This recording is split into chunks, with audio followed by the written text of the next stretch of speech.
Hello and welcome to our latest and greatest edition of Better Together Arizona. I am your host, Angela Hughey. I am so very excited about today's conversation. Today we are joined by my longtime friend and colleague, Michael Soto. How are you, my friend? I'm so good because I'm here with you. Oh my gosh. Yes. Who knew you could have fun talking about executive orders? But we're going to do that. It's going to be difficult and I'm sure very uncomfortable, but we're diving in.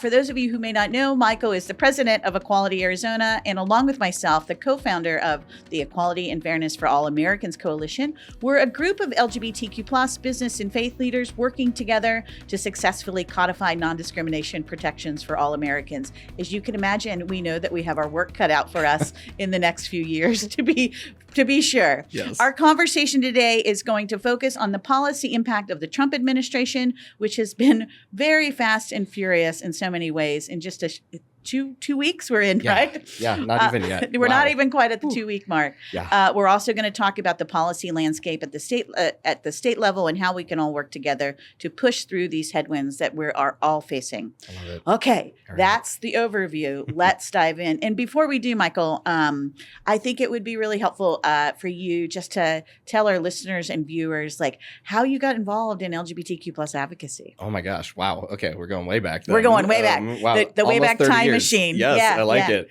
I got involved essentially as soon as I came out. And so I was a teenager and, I had always, my mom, number one, is probably to credit for this because she is the one who taught me that I, like all people, have an obligation to other people to do good in the world. And my mom's an Army veteran and just an all around awesome, amazing human being and my hero in life. And so, I was always involved in things in our community, just like her, right? Like I was going to community meetings with her when I was a little tiny munchkin and, just that was our norm.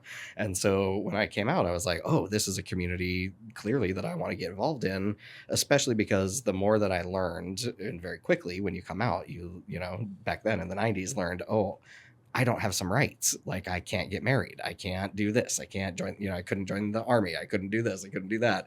And so it became obvious to me that a new area that I should start working in. That if you wanted to see change, you needed to be a part of the change. Exactly. Yeah. Exactly. And that I had an obligation to other LGBTQ people, to myself, but also to Americans, right? To say, hey, nothing's changed about me. I am still the same person that I am. I'm just able to have language and a community where I'm able to tell you who I actually am for the first time. Right. And that's a powerful place to do advocacy from, right? And so interestingly, Equality Arizona was called the Arizona Human Rights Fund at that time, but it was the first organization that I got involved with way back then. And I have been everything from a little volunteer that was like this little passionate teenager to a intern and fellow and all of those things, and now to president. So, which is fantastic. Yeah. Okay, and for folks that may not know, let's talk about Equality Arizona. Tell folks about Equality Arizona. Amazing. So Equality Arizona is 34 years old.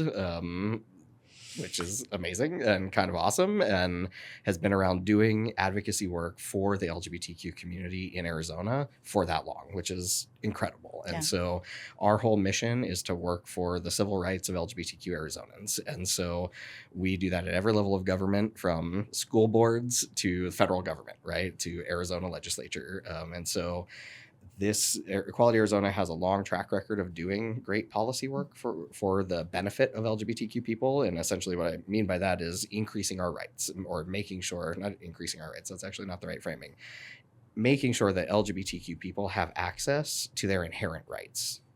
Which is equal rights. Which is equal rights. Right, exactly. Because we are Arizonans and Americans, and so we actually deserve to have equal protections under law. We don't currently have them. Right. But that's what we're striving for. Right, because all people deserve them, right? Absolutely. And so Equality Arizona has been a part of changing that landscape and making sure that the rights of LGBTQ Arizonans, as well as many other groups of people, are recognized and respected by the government. Got it. Yep.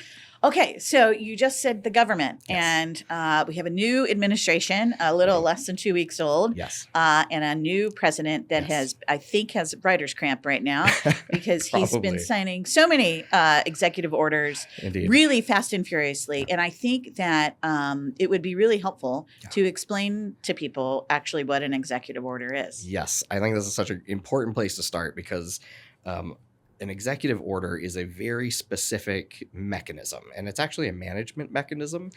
So this is helpful, I think. If we think of the president, whether it's Mr. Trump or any other president, is essentially the CEO of the executive branch of government for the federal government.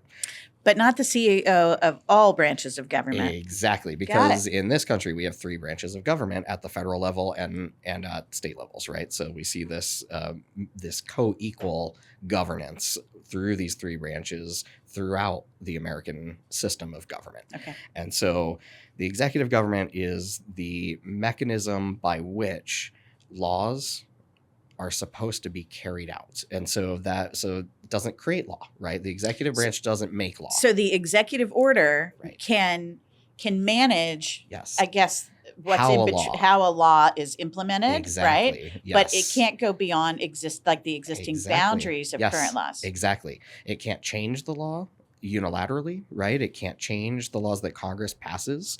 And even further to the point, an executive order cannot change law that's decided by judicial precedent. So the Supreme Court helps to interpret law. They also don't make law, but they create precedent that says this is what this law means, Okay. right?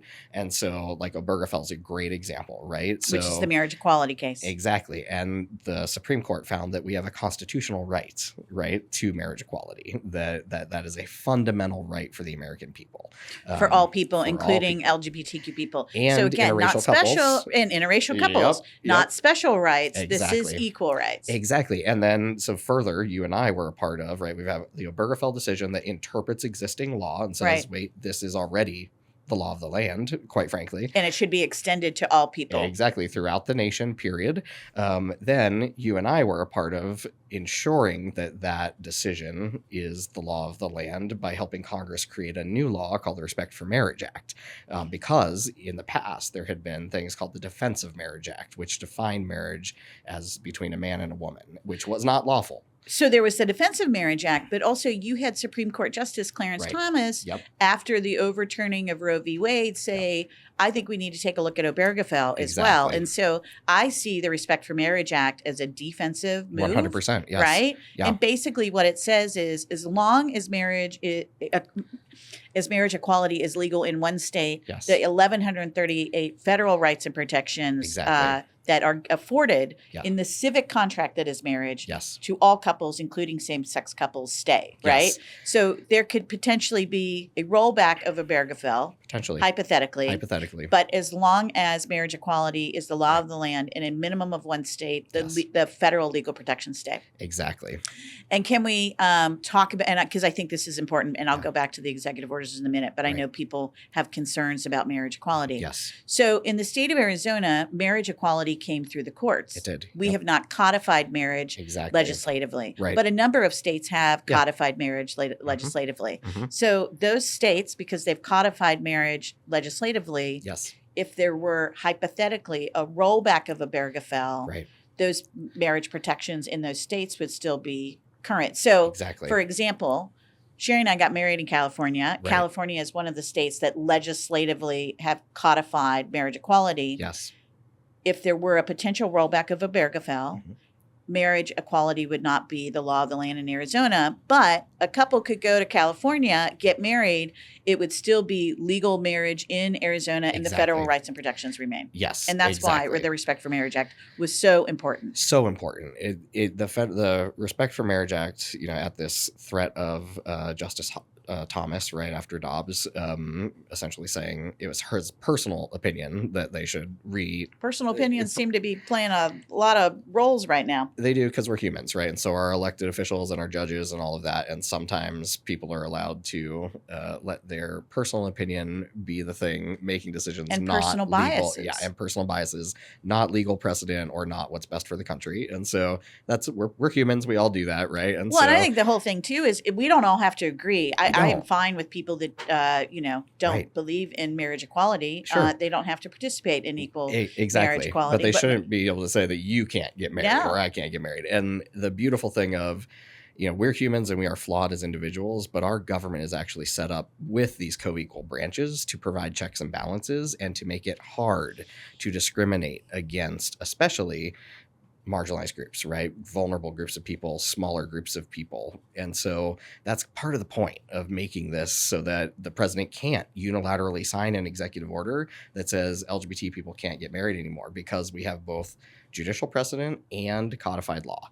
So, and I'm not sure that the new president received that playbook. I don't know if he's read about how far his powers go, because he seems to be under the impression that he can just write an executive order for pretty much anything. Right. Case in point is an attempt to stop all federal funding for grants and federal loans that had already been allocated by loan, and that was largely seen as unconstitutional because he doesn't get to usurp the power of Congress. Exactly, because Congress has the purse strings, right? Again, co-equal branches that have different powers distributed between them so that we don't live in an authoritarian state. We live in a democratic republic, right? A constitutional democratic republic. And so that means that not just one person gets to decide things. And so just like with the federal funding, that was unlawful. Unconstitutional and unlawful. And it was rolled back in like 24 hours. Exactly, because it was an overreach of power. And so I think something that's going to be a common thread in the second Trump administration is an overreach of executive power,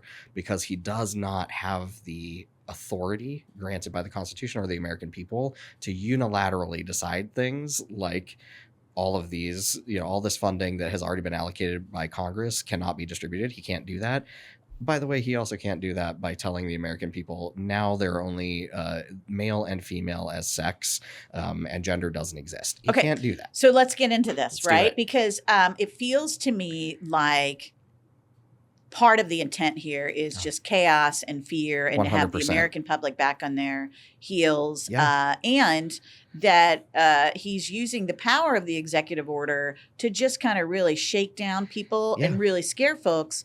And then, but just because he writes the executive order doesn't mean that it's going to be the law of the land, right? Exactly. Well, that chaos is a huge piece of this. That's the speed at which you see this happening, the volume. I also am reminded of what Frederick Douglass said, that power concedes nothing. And so this is a power grab, right? Yeah. This is an attempt to extend beyond the Constitution and what is lawful, the authority of the executive branch and the presidency. And we can't let that stand, because there are limits to that. Perhaps, the opportunity for a civics lessons for all of us is upon us for, I have a feeling, the next 4 years. Okay. So President Trump has... again, with has had a flurry of executive orders that are meant to target the LGBTQ community, in particular, the transgender community. Yes. What are the impact of these executive orders to date? And do we think that these executive orders are going to stand? So, and I think when you and I were prepping for the show, we said we need to make sure that we go through these chronologically. Yes. Because they are building upon one another, right? Yep. He's got building blocks of the ways in which he seems to want to discriminate, in particular against transgender Americans. Yeah, they're scaffolding the discrimination, right? Which which makes, when you build any sort of political policy on top of each other, it can, if it stands, make it stronger, but it also makes it weaker in some ways, because if we defeat one, especially the foundational ones, it's like a domino effect. They all can fall. Exactly. So we need to keep that in mind. So let's start with the first one. So I think it's really important. And so this is the defending, I'm going to say the title, even though I do want to note that the language is meant to trigger us, right? It's meant to light up our amygdalas and make us angry. So trigger warning for folks. Yep. When you hear the title of the first executive order targeting the transgender community. Yes, and we understand that you will probably have an emotional reaction to this. Feel the emotional reaction and then let it go, because emotional reactions are what they want, right? They want us not thinking strategically and logically. And so we got to do what we got to do to process our emotions and then get to stay the course and be objective. Exactly. Yeah. So Here's the title. It's Defending Women from Gender Ideology Extremism and Restoring Biological Truth to the Federal Government. So what this executive order does is I like that you're laughing at the title. It is a silly title, right? Okay. It's like, all right, cool. Talk about ideology. Like, that title is nothing but ideology, right? So what this does, this executive order, is it starts by saying that that gender in the U.S. government Is binary. right, and that it will only be defined as biological sex at birth. Right. So that's very tricky because there are a lot of human beings in this world. Don't we all kind of start out female when we're in the womb? Well, yes, we do. That is true. So does that mean that we're all really female? I mean, it's a little unclear now with this executive order. I think the truth is that this executive order is not based on scientific knowledge in the 21st century, a medical understanding of what sex and gender are, or a social understanding of those things. So it's denying all of these facts, right? And so this is really like a denial of human life, and of the realities of human life from every perspective. So what this does is it says that gender will always be defined as biological sex at birth and only within two categories of male and female. So right there, that erases the entire existence of intersex people, which are millions of people. I mean, the intersex population is relatively the same human frequency or has the same human distribution as redheads. So can you explain to our viewers and listeners what it means to be intersex? So there are all of these medical conditions, many, dozens and dozens of them that are genetic, that are hormonal, right? That all of these different aspects of human development, because sex is a developmental trait, right? It takes, like you said, every fetus in the womb starts life genetically or starts life developmentally as a female. Right. And then depending on our chromosomes and then the different biological processes that can be triggered, not always are, because there are hundreds of them, right? They can be triggered. Your body develops differently. And that it's not just always if you have an X, you develop into this, and always if you have if you have a Y, you develop into this, right? Okay. And so it's just all of these dependent processes. Like, kind of think about it maybe as it's a chemical reaction or a computer process. Like, if you're writing code and you have one error appear, or you change changes the rest of the code. Exactly. And it changes how the code is executed. So you can have, a long piece of code that does one thing when it's executed, it creates a program. But if you change one line of code up here, maybe it creates another program. Right. And it's I hope that's a helpful analogy. But that's how it's a scientific way to kind of look at our genealogy. Exactly. Okay. And the way that it isn't just a simple XY or XX, because we have people that are XXY, right? And we have people that are XY that appear to you and I, to our eyes, living in daily life, as they appear to be women, right? But they're genetically male. Do you know what I mean? Like, there's all of these different characteristics and all of these processes, these developmental human processes that actually result in genetic or biological diversity is ultimately what I want to say, because there's more than just male or female biologically. That's just true in all species. But so does an intersex person have traits that are both male and female? Sometimes, and sometimes not. And so, and that depends on what those traits are. Like, there are XY females or XXY females, or people that appear to be women but have a Y chromosome. And so if we're talking about chromosomally, they have a trait that is male, but everything else about them is female. Appears female. Okay. Exactly. So based on the fact that the human condition and actually, I think really what our imprint is kind of the best way I can describe it. Yes. This sex definition, EO. It's just wrong factually. I feel like, because I'm trying not to curse on the podcast too often, I feel like I just want to say it's a load of hooey. It is a load of hooey. My last name's Hughey, so maybe we need to come up with something better. I like but that. Anyway, yeah, but I mean, it's like, where is my poop emoji? Yeah, it's totally inaccurate, right? Like, it is, honestly, it is biologically and medically insufficient to describe the reality of the experience of biological human sex, being. even, Okay. right? And being a human being. So there's that. So it's just fundamentally, it's incorrect, right? Like, And it's meant to just erase transgender people, and right? I intersex mean, that's people, the intent. Yep.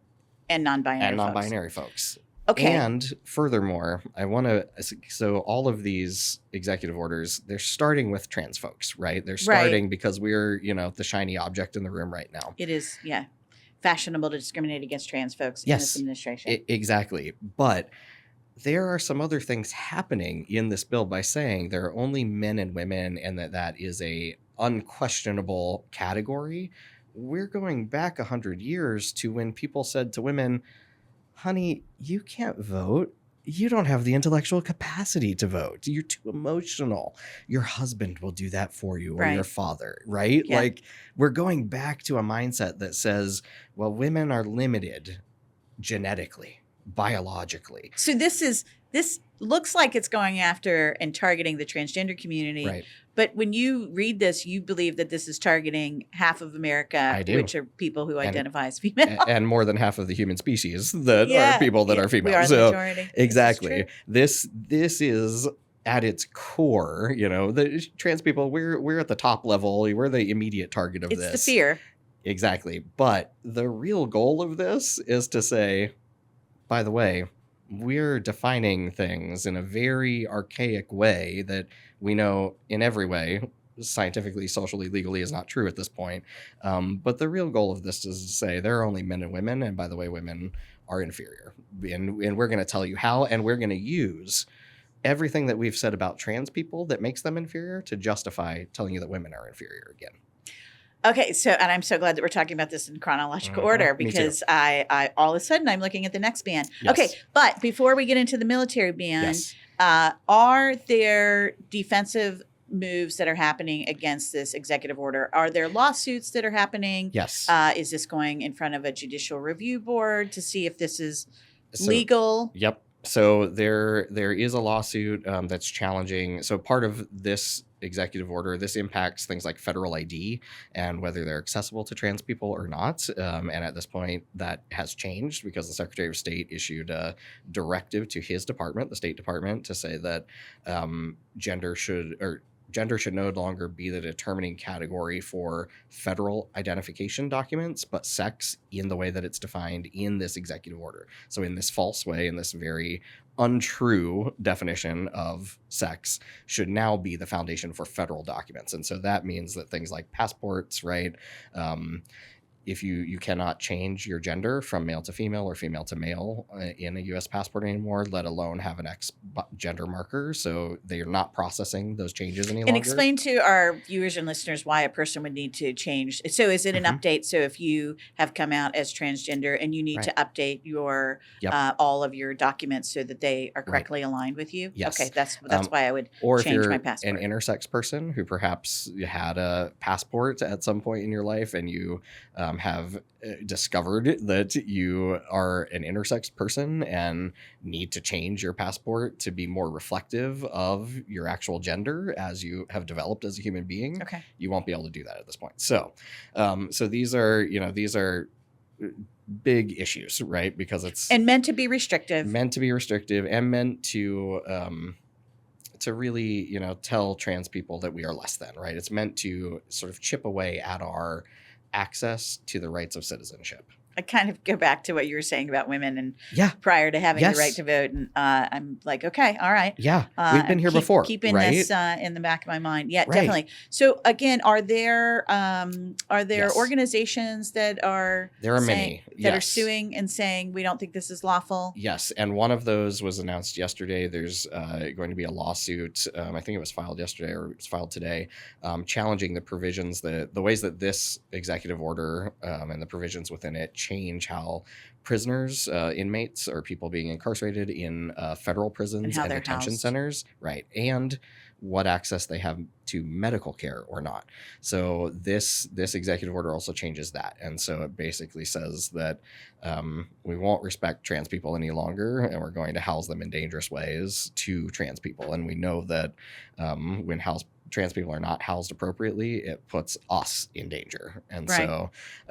so there's challenges to that already. I expect there to be many challenges to this executive order in the coming weeks. This is a week and a half old. So, Right. so we got one so challenge this is already. constantly evolving. Yes. So does this executive order get to take place, right, while it's being challenged, or do legal challenges kind of halt what's in the executive order? It depends. If a judge issues an injunction, then it puts it on a hold. And so we saw this in the federal funding piece. So with the federal funding executive order that tried to usurp the power of the purse strings that is Congress's, a judge did issue an injunction and then very quickly found this is totally illegal. And then the White House rescinded we're not going there anymore. Exactly. But that has not happened. There's not an injunction yet. on this executive order as Not of yet. now. Right. So as of now, this is how the executive branch is managing gender and sex. okay. So, All right. So that exists. And this is a foundational document because that changing that definition makes all the other things possible. Right. Yes. So then the second Yes. executive order Yep. targeting the transgender community is the military ban. Yes. So the military ban. So this is a really important one that is, again, a lot. This title sounds more innocuous, right? It is called Prioritizing Military Excellence and Readiness. So that sounds innocuous. But what's happening in here is that this executive order basically takes this definition and says because gender is only biological sex as defined as being only male or only female and unchangeable throughout life, and only based on chromosomes at birth, right? Okay. Or gonads at birth, not even gonads. It's not even clear what it's doing. It's only based on this idea at birth that we are one or the other. This executive order then takes that and says, to be in the military, there are these high standards where you have to be a person of integrity, of character, of ability, physically and mentally, right? You have to be all of these things that are these high standards that should exist, right? And that do exist for the military. And by the way, that trans people have been meeting and serving with honor and distinction under those standards for decades. And so, if not as long as the military has existed, right? So, it says, because these things are true, that trans people, because they are deficient both in mental health, physical health, and this literally claims that we're deficient. It says that transgender people are deficient. Right. In mental health, physical health, and in terms of integrity, honor, honesty. Simply because you're a person who is transgender. Exactly. So reading from this executive order, it says, because we do not abide by this definition, we're deficient, right? And so it says, beyond the hormonal and surgical medical interventions involved,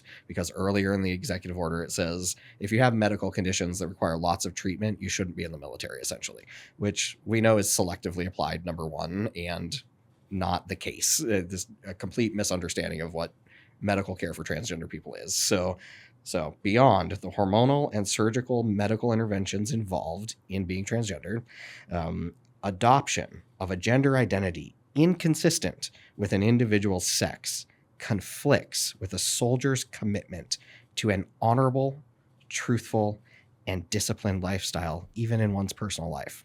So right there, they're saying trans people, by being trans, are inherently less than. We are not honorable. We're not honest. We're not disciplined. Just because we are being truthful with the world about who we are as trans people.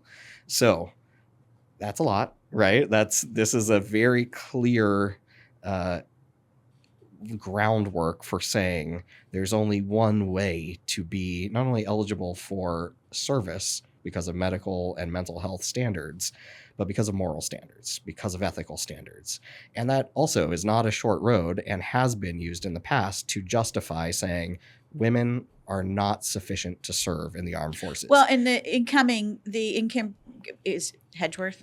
But is he? Yeah, the Hegseth. Hegseth, yeah. Yeah. I mean, he has definitely had commentary in the past saying that he didn't think that women should be serving in the military. 100%. But this lays the groundwork to say that sex, that gender is a distinguishing, category for that. And not only is that laying the groundwork around women, but it's not a huge leap to say, because these exact words, right? These words, all of this within this executive order, claiming all the ways that trans people are deficient for service, the justifications for that around moral grounds, the same thing has been said to exclude gay and lesbian people and bisexual people from service, and Black folks, Indigenous folks, Latino folks, right? All people of color. All of these arguments have been used to say, wait, you're not of sufficient whatever it is at the moment, honor, character, integrity. Of a human being. Yeah. Right. You are not sufficient as a human being to serve in the armed forces, or you can only serve in a diminished capacity. And so none of this is new. Okay.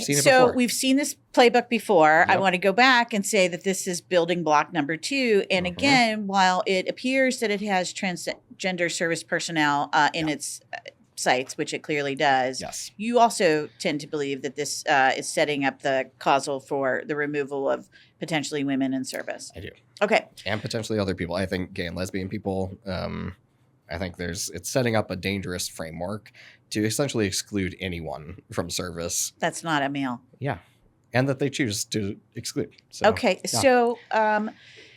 So in this military ban executive order, does it say that it is going to remove existing military personnel who are transgender?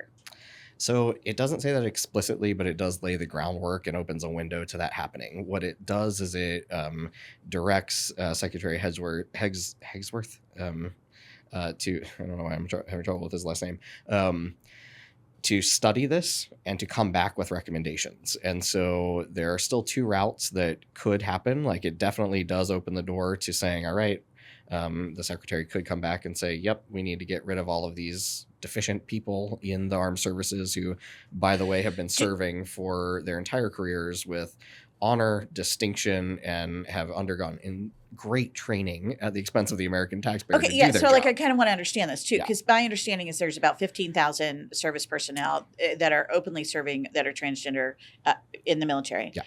So potentially he can come in and have a recommendation to wholesale remove 15,000 service personnel. Right. My understanding in the articles that I've read, most of these folks have been serving for 10, 15 years. Absolutely. So the amount of training that has gone into billions of dollars of training. These brave soldiers who have enlisted to ensure America's freedom here in the United States and around the world. Yes. So he could wholesale go in and remove these folks that are already. How does that? Should hypothetically something like that happen? Like, what about military readiness? I mean, does that really put us in a position where? I feel like it must. I mean, how can you get rid of tens of thousands of soldiers, right, without that impacting our military readiness in a time of great precarity, quite frankly, for our nation and many others? There's just around the world, conflicts around the world. Exactly. And so, I mean, let's put this into scope. The recruiting goal for the U.S. Army for 2025 is 61,000 people, 61,000 new soldiers. That, I mean, if you're like, how much does that have to increase just for the Army if you're going to get rid of? Exactly. If you remove 15,000 people, right. But also these are new recruits. They're not folks that have 10 years worth of experience and training. So it's not an apples to apples comparison to just up your ranks from a recruitment standpoint. Right. It's just like anyone who has ever owned a business, right? You know that employee retention is always a number one goal, because you can't replace someone who's been with you for 5 years or 2 years or 10 years with someone that's brand new, because they don't have the institutional knowledge. Right. They don't have the training. So you don't have the institutional knowledge. You don't. You don't have the training. Yeah. This can obviously potentially really negatively impact our military's readiness at a time where there's just a number of Right. conflicts around the Well, world. and therefore our national security, right? Like this has very big implications. Yeah, this is what I don't understand about this administration and Yeah. this like wholesale gutting that they want to do of employees. It's like it doesn't like we just want a wholesale gut, right? Right. It doesn't matter if we need whoever these team members are to Right. do the job that needs to be done. And of course, the Yeah. job of our military is to protect and secure our freedom here and Exactly. abroad. I mean, it would be just as this again lays the groundwork, and the logic that's being used in this executive order could be used to say, all right, let's get rid of women in the military because you don't meet these standards either. Again, think of the enormous cost of that. I mean, my mom served in the Women's Army Corps during the Vietnam War, Yeah. right? She served at the Pentagon and the Army War College. Like she, like we know that Netflix just came out with a new movie about the 6888, right? Which is such a great film. Such Yeah. a great film and an incredible unit of all Black women that made an enormous difference in Europe in World War II, right? And so, like, we know that service is not dependent on race or gender or sex. It's not dependent on those things. You can be of service to your nation if you have the will and ability and skills to do that. And that's not about any of these immutable human characteristics. Okay, so I also want to go a little step further with this Yes. potential military ban. Yeah. So it seems like we're at kind of a Y in the road. Yeah. It's going to be a study done. I feel like what they're saying currently is openly transgender people cannot enlist. Right. And then depending on what the research says, they could come in and wholesale remove current transgender military personnel. And then I read something where if the removal happened, then you have to give like a medical discharge. Mhm. And so basically you're the amount of severance pay for the rest of a person's I the mean, rest of their lives. yeah, Again, could when be they- enormous, but it also, we don't know quite yet what that'll end up being. So again, the secretary will come back with how he's changing the rules. He's been directed to change the rules. So to change the medical standards to exclude trans people from serving in the military. So that will impact recruitment. So it hasn't changed yet. They've laid the groundwork. The secretary So there's some will decide hypotheticals how. here, Yeah. and there's a process. Exactly. And it'll take place over the next like 30, 60, maybe 90 days. Okay. So And there's lawsuits against this already. there are, yes. So active service members have filed a lawsuit. I can understand why. If I was an active service member, I would 100% participate in that lawsuit because this is just a very defamatory document in terms of trans people and our ability to serve our country. So, and I think this is important for folks to understand. So this executive order, as of right now, it's really a study. There have been no determinative Right. next steps. Right. There's They've been directed to change things, but it hasn't changed yet. hasn't changed yet. Right. And there are lawsuits underway, Yes. which, depending on the outcome of those lawsuits, are going to determine 100%. the impact Yes. of this The executive scope order. of the executive order and how moving it's forward. operationalized in the military. I just want to note, I think yesterday or the day before, a wonderful book that is one of two. It's a second part of a series about transgender people serving in the military. Mm. It's called With Visibility and Valor, I think, or With Valor and Visibility. Highly encourage people to order it. I ordered it. I have the first one at home as well. It actually is firsthand stories of transgender people who are serving or have served in the military. So if you want to have a better understanding of what it means to be a trans person serving in the military, read that book. Bree Fram is one of the authors. She's in the Space Force, an incredible member of the armed forces, serving and has served her entire career. Incredible human being. Yeah. All right. Well, I need to put that on my list Yes, of definitely. books that I need to listen to. Yes, it's very good. Okay.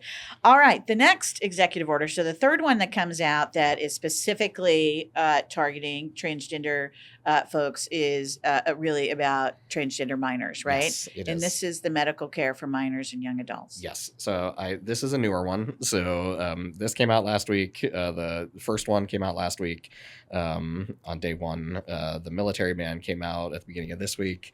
The third one came out, I think, 48 to 72 hours ago. So I'm going to refer to some notes here to make sure I get it right.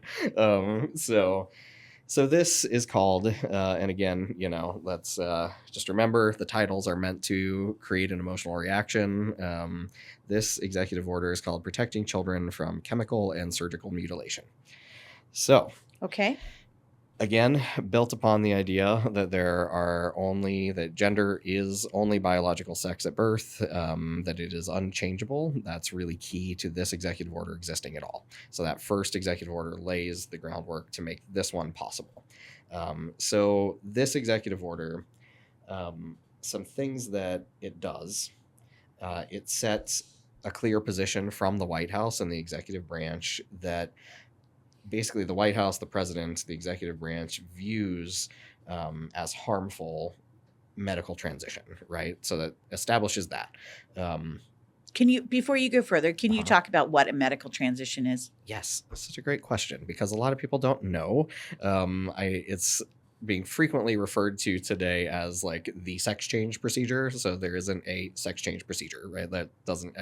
I've never walked into a surgical suite or I always think of it as it makes me think of when you go to the airport and you have to be scanned, right? Yeah. You walk into that and come out like a different, it doesn't exist. You put your arms up and then you walk out and you're a different gender. Yeah. Okay. That's not how it works. Okay. So that's good to know. Yeah, it's good to know. So medical transition means lots of things, right? And honestly, it means trans people using existing medical care for slightly different purposes, which we see all the time, right? Ozempic is a great example, right? It was a diabetes drug that is now being used for weight loss. Exactly. Almost any medication or surgical procedure that exists has a purpose that it was created for, but then is used for many other purposes, right? Okay. To meet the health needs of individuals. And so for trans people, let's talk about hormone therapy for one. Any middle-aged man like me in this country is probably on some regimen of testosterone replacement therapy at this point. I use the exact same testosterone. My dosage is the same as most other men, right? We're on the exact same medication for slightly different purposes. Got it. But ultimately, it fulfills the same goal of increasing testosterone in our bodies so that we are healthy men. So when in explaining this, yes, yeah, because I think there's it seems to me, different procedures. Yes. And like medical protocols depending on your age, right? So on January 25th, there's a new study that was published in, I think it's JAMA. It's a medical journal. And so they studied 5.1 million youth in this country of all kinds, transgender and not transgender youth.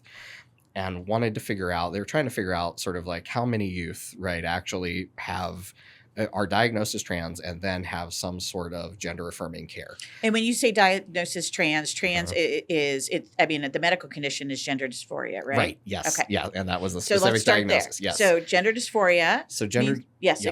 Explain this. Yeah. Because I think people don't understand gender identity. Totally agree. Or with you. gender dysphoria. Yes. So gender dysphoria is a medical diagnosis, right? That says you have significant distress as a human being because your biological sex and your gender identity don't align, right? And so that's often used as one of the tools to diagnose someone as a transgender person so that at some point in the future you can, if you choose, and if your body can, if you can undergo the treatment, right, as an individual, you can undergo transition.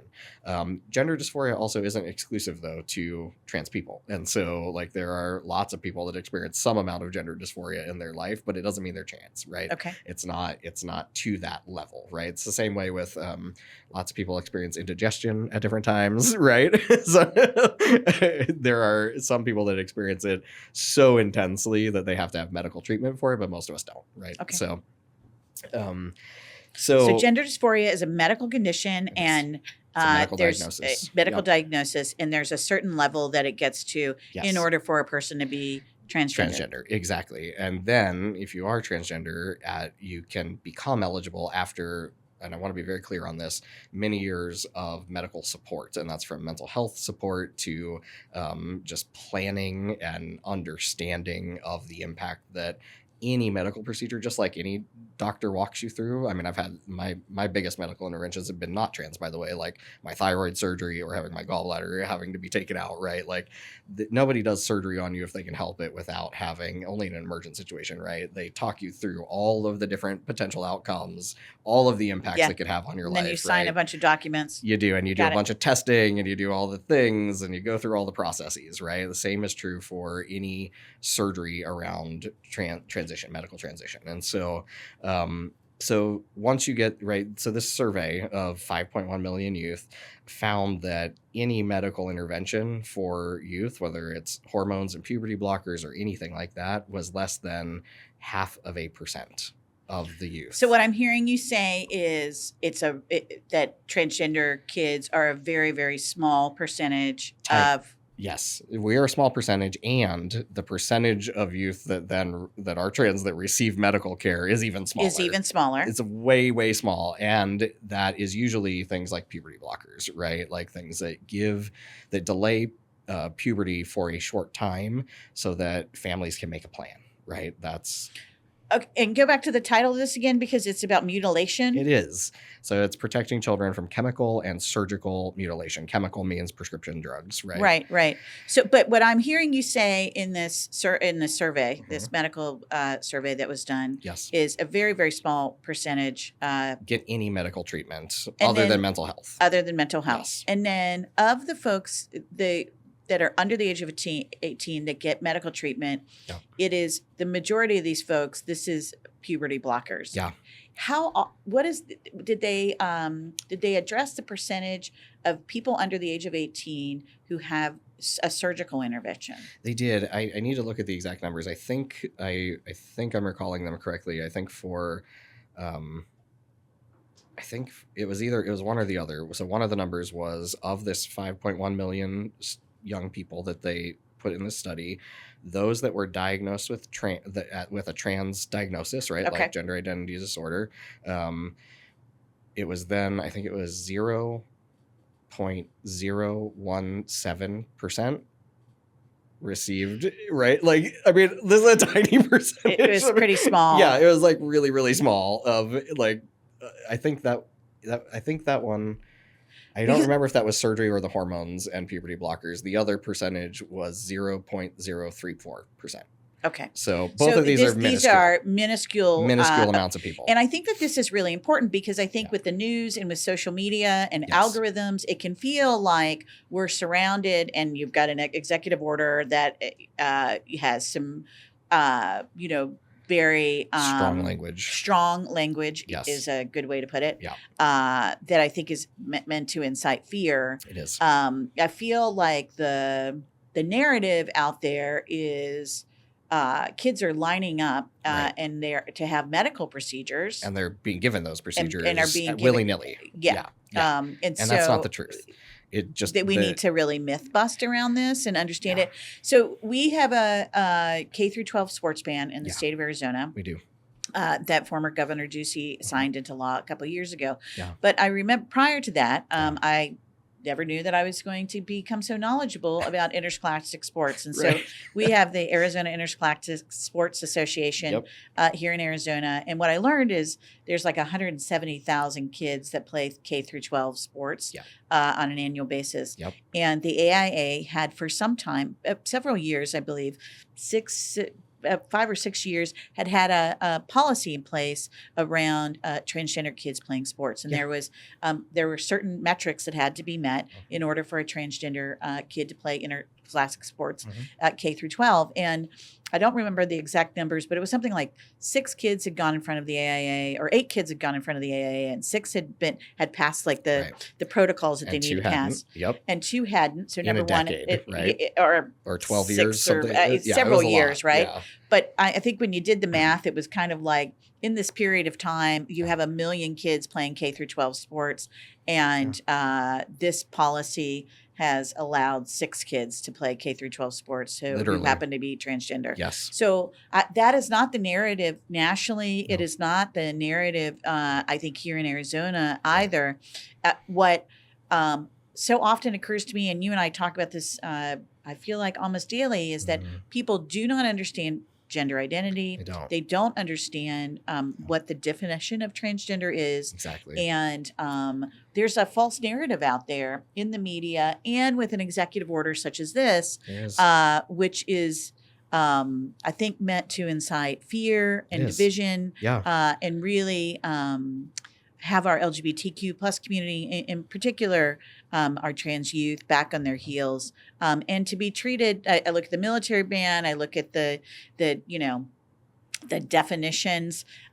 This is now the third executive order that is targeting LGBTQ people and specifically transgender folks, and the amount of othering that is being done, and just cruelty and lies. I mean, this is founded on, this executive order actually calls for the enforcement of laws around female genital mutilation to apply to transition related care for trans youth, and they're not analogous. Female genital mutilation is something that is a horrific thing that is done against a child's will, that is just a horrific act that permanently disfigures this young person and can have long-term effects on so many aspects of their health. Transgender people, trans people, getting the appropriate medical care is not akin to a family member harming, through a religious ceremony, essentially, or a cultural ceremony, harming the genitals irreversibly of a young girl. Those are not the same thing. And so it's just a gross manipulation of myths. It's not even based on fact in any way. Do you think they just think that you've got these executive orders. They have really demonstrative names. Yeah. And I feel like they're meant to keep us from critical thinking. They are. And they're meant to keep us, they're meant to just fear, to create all of this fear and hostility. Exactly. Towards a very small and vulnerable group population. Of people, exactly, that need support and help, right? And just like any vulnerable group of people, especially for children, right? I think that our approach should always be, how do we support these folks? How do we help them have the tools to be healthy and successful now, but to become healthy, successful adults as well? Right. That should be the question that we're asking around trans youth, and that's not the question that's being asked or the solution that's being offered by this executive order. Okay. Are there lawsuits against this executive order? Or is this executive order, is it in place? So this executive order, so it's interesting because it says all of these really inflammatory things, but then what it does is it doesn't outlaw trans medicine for children. It can't, because the executive branch doesn't have that kind of power. He can't create law, so he can't say, okay, I'm making it illegal for trans youth. So it's just like marketing. A lot of it's marketing, a lot of it's propaganda. So what it does is it instructs the federal government, so the branches of the executive branch, to collect and review research that supports the position of the first document, of the first executive order. So it says you can no longer create this one. No, this is the military one. Sorry. Oh, got it. I got them out of order. There's so many executive orders. There's so many. So this first one that defines sex against actual scientific understanding of sex. Okay. It says the federal government can and should only is ordered to review and collect data that only supports this point of view, not a medical point of view, not a scientific point of view, this point of view. So it's predetermined the outcome. It's predetermined the outcome. So that's not scientific research, right? That's not how you do research. So it's very biased, right? So it's asking the federal government to withhold this very biased opinion. So an opinion, it's not fact. So it also threatens to withhold research funding, so federal research dollars to institutions that do provide care. So Phoenix Children's Hospital would be an example here, right? Right. An institution that actually provides this kind of care to youth. It threatens to withhold that funding, but it goes a step further, by the way. Really important to understand this. This bill defines youth and minors as anyone. What does it say? It says exactly. Let me get the language. Up to the age of 19. Is that right? I think it says it says it's a little unclear, but essentially it draws that line at 19. Sorry, I should have highlighted it. That's okay. But it's a little unclear. I'm not quite sure if they're that means throughout your 19th year, or so Up that you can until your only 19th year? right. So I'm not quite sure on it, if it includes your 19th year, so that you would have to be 20 to get this kind of care, or if at 19 you could get this care. But So it we'll see is how that the comes day I down. turn 18, I Right. can vote, You can vote, and I by the can- way, you can be drafted. I can be drafted, You or can I die can for your country enlist. in the military. So Hmm. I'm of the opinion, quite frankly, that if you can be drafted and die for your country, you should can be able make to your own make your own medical medical decisions. choices. Got it. So this also means not just Phoenix Children's Hospital, right? So a provider that is a hospital, right, like Banner Health or Mayo Clinic, if they're seeing a 19-year-old, they could be denied this kind of research funding from the federal government. So it also then orders insurance plans for federal employees. And so this is if you're a federal employee, right? And this, by the way, includes the military. So the military, the executive branch, the total number of people that are employed by the executive branch of this government, including the military, is over 4 million people. So this changes the requirements around insurance and directs all federal plans that, influence these employees of the federal government to no longer cover this kind of care in 2026. The good news is that means y'all have a year, right? If you're a federal employee and you have trans kids, you've got a year to get this figured out and help them get the medical care they need to be healthy adults over this next year, and make a plan perhaps to put them on private health insurance after that. But the plans will change in 2026. This is super threatening, but it sounds like it's not in Right. it's not in changing effect anything right until now. 2026. Right. So And it so a hasn't lot can changed. change. A lot can change, and I do anticipate there will be legal challenges to this. So let's hope it never actually goes into effect. Okay. The final thing that it does, and this is a really threatening piece, right? This is like a example of weaponizing the Justice Department and the federal government to go after individuals, right? To persecute people. So this instructs the Justice Department to pursue investigatory work around this order. And that could include targeting providers, like medical providers, doctors, hospitals, right? Companies and states that support this kind of medical care for youth. I'm seeing ICE-like raids on medical providers. 100%. I'm seeing it on hospitals, right? So we don't want to see that. That sounds like not living in a free country, quite frankly. So there's lots of things in this executive order, none of which changes what you have access to today as a transgender minor or adult, because it goes into adulthood, quite frankly, at this point with being 19, but right? the or intent 20. is to roll these things out in 2026. Exactly. Or to have that, well, the investigations are supposed to start now. So so that's something to be aware of. And those research dollars, the 2026, the insurance plans change will happen. Okay. So the care you have. So a lot of evolution is going to happen on all of these executive orders. A lot. Okay. And the final yes. one we're talking about today. It just came out. Talking about this is exhausting. It is. It's a lot. It's a lot to cover, right? Like there's a lot happening. All right. So this one just came out yesterday. Yes. Or no, Wednesday. Yes. At like 4:00. I don't know what day it is anymore. I know. I think it's Friday. Yeah. Oh, the trans-military ban, I think, dropped at like 11 o'clock at night. I mean, part of the strategy is to discombobulate us, right? Is to make us feel like we're being inundated, because we are. But again, the trick here is to feel your feelings about it, read it, feel your feelings, and then read it several more times. This is really helpful, because I think it is helpful to understand like the timeline on these things. Yes. It's helpful to understand historical context on how some of this terminology has been used Absolutely. to target other groups of people in American society in our history. Yes. So this one actually ties into that in a really interesting way. So, okay. We're not allowed to talk about a history anymore. I know. And there's a reason for that. So, all right. So we're gonna need more podcast hosts. I know. Seriously. So this executive order, the fourth executive order is called Ending Radical Indoctrination in K through 12 schools. So that is, these are all pretty inflammatory titles, right? So it's like, okay, all right. So this executive order does a lot of work. It does a lot of statement making. And that's true of all of these executive orders, right? Like a lot of what they're doing. It's a lot of grandstanding. It's a lot of grandstanding. It's a lot of saying a bunch of words and making an opinion about transgender people clear, right? That the White House holds.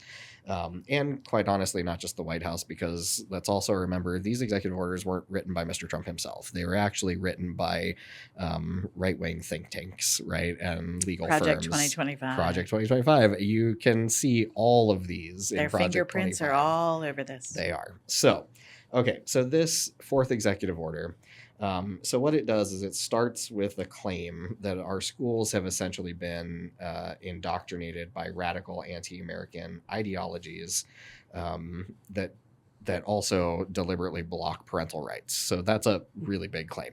It's a point of view. I'm not going to say it's one I agree with. So okay. it's a big claim, but it starts with that presumption, and then that lays the groundwork for the rest of this order. So interestingly, it uses the language of civil rights, and the policy of civil rights to take away civil rights. Yeah. Okay. And to say that we shouldn't be talking about civil rights, or the fact that discrimination does exist in this country and has existed since its founding. Yes. Right. Also, by the way, that doesn't mean this country isn't an amazing place. It is. It just means, again, we're human beings and we get it and we're evolving sometimes. Yeah. And the mission of this country, the goal, is to it's a more perfect working. Union, right? Exactly. It's to be getting step by step, getting better. Yeah. That's and the being whole point. Better. Right. That's why our government exists one another. in the way it does. Yes.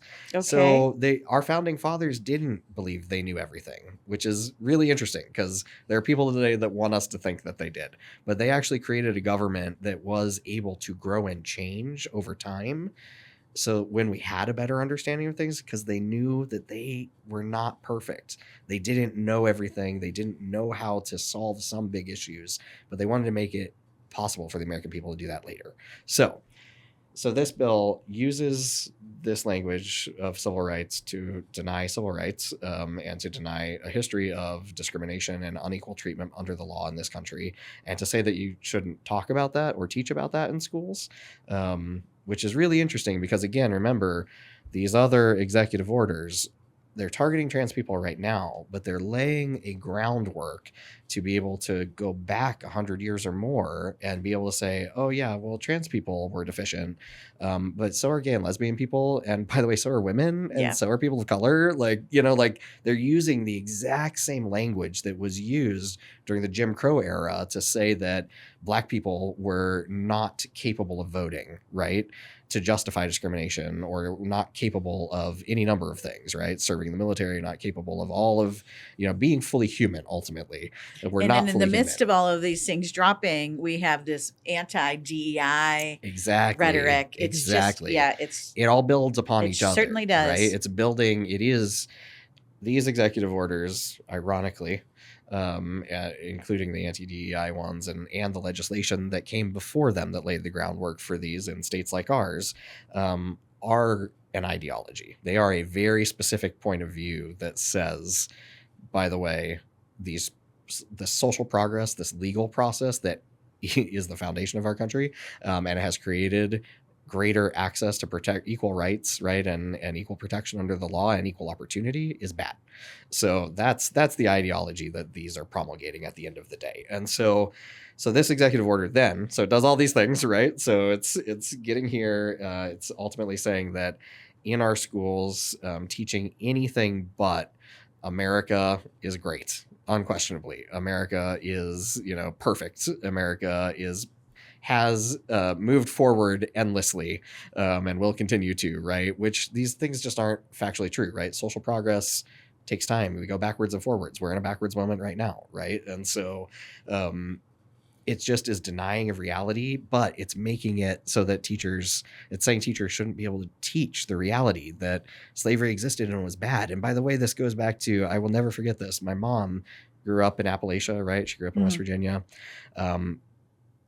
We were watching 12 Years a Slave many years ago when it first came out. And I will never forget my mom just crying inconsolably. And I was like, Mom, what's going on? Are you okay? And she was like, I was taught in my school that slaves were happy being slaves. Mm. She was like, I never knew that it was horrific, right? Do we want to go back to that?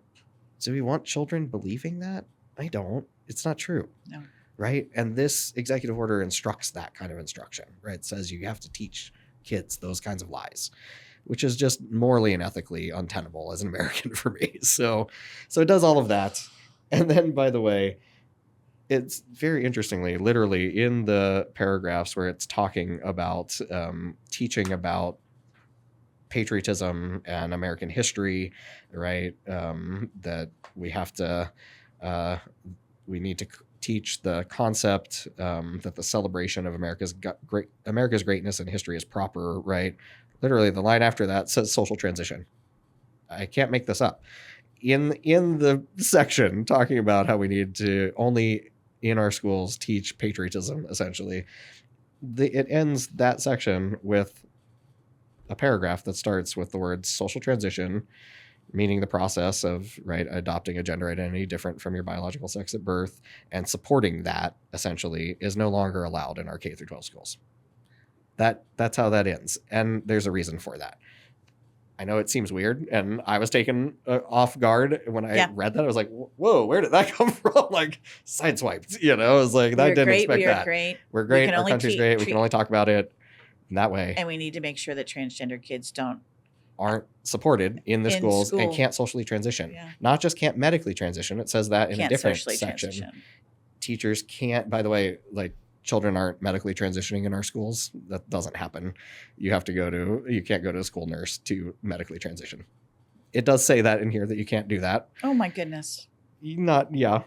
But it also says that teachers, administrators, education professionals can't support children in social transition any longer, and schools can't. So this is a lot. And the reason why they're tying these things together, even though it feels really incongruous at first, is because all of this, again, trans people were the shiny target right now. Right. But the end goal of all of this isn't actually about trans people. This is about rolling back decades and centuries of social progress in this country from a nation that began where slavery was an institution that was legal, right? Where women didn't have the right to vote. Or women didn't have the right to vote, or by the way, the right to have their own money, their own property. Yeah, your husband. Right?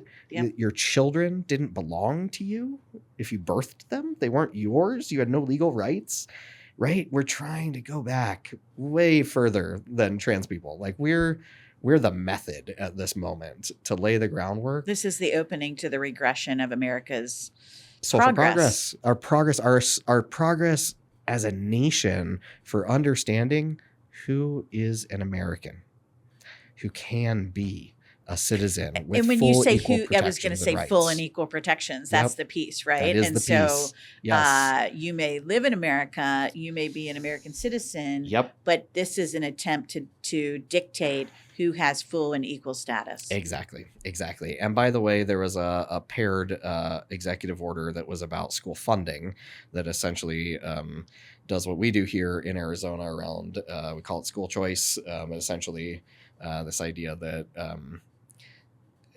it can be abused. There can be positive elements, but there also are easy ways to abuse this, where we see people opening schools that don't actually teach children, right? Anything useful. There's been a fair amount of that, but essentially creating that as a federal standard, and then saying that these executive orders apply not just to public schools, but will apply but to the ESA voucher everything. System. Exactly. Got it. So that's another show. My goodness gracious. I know that's a whole nother thing. So I want to wrap up because I want to give our listeners and viewers just an opportunity, I think, to really allow all of this to sink in. This has been such a thoughtful, review of all of the executive orders, how they work one on top of the other, and what the true intent is. I cannot thank you enough for spending this time with me. Of course, buddy. I know that we are going to be spending a lot of time together in the next couple of years. We are. Really, I think, objectively talking through things like these executive orders, so that our listeners and viewers have a full understanding of of what the true intent Yeah. of, in this case, these executive orders really is. Exactly. And how they didn't come out of the blue, right? I know it feels today like these have Yeah. come at us rapid fire, It's a but playbook. it is a playbook, and they've It's been laying the Project 2025 foundation all the way, and even further back, right? Yep. SB 1062, Yep. right? Like Arizona. which starts in Arizona. Yeah. Yes. Right. SB 1062, our version of Don't Say Gay, which was years before the Florida version, right? That both 1062 vetoed by Governor Brewer, Mhm. Republican governor. Don't Say Gay, Don't- vetoed by Governor Bruce Ducey. Yep. Republican governor, right? But like they've been testing the waters and refining their approach. And this is where we're at today in that approach. They're not going to stop refining. They're not going to stop doing this work. We need to be doing our work, right? Not set by their agenda, but our work to remind all American people that everyone deserves Equal protection under the law. exactly. That's the promise of this country: equal protection and equal opportunity. And we may not be there yet, Right. but we are going to continue moving forward. We are. And in sometimes moving forward is just doing your best not to take a step back. Exactly. And I think that that's part of the conversation in the coming weeks and months as we continue to get together and talk through these important issues. Exactly. And remember to not despair. I know this is a lot, but we have the mechanisms of our government that we can use for our work of greater protection under the law and For greater everyone. opportunity for everyone. And we should use those mechanisms. They're not unavailable to us. And so let's get out there and let's be really strategic Use and our really voice smart. as Arizonans Yes. and Americans to lean in. We are known for finding opportunity during, Exactly. adverse times. I feel Yeah. like this is a adverse time for our LGBTQ plus community in our state and truly in our nation. It is. But we have the opportunity to rise and to walk through this. We do. And I look forward to walking through it with you. I can't wait. I'm always here to be in this work with you, my friend. Thank you. So good to see you. So good to see you too.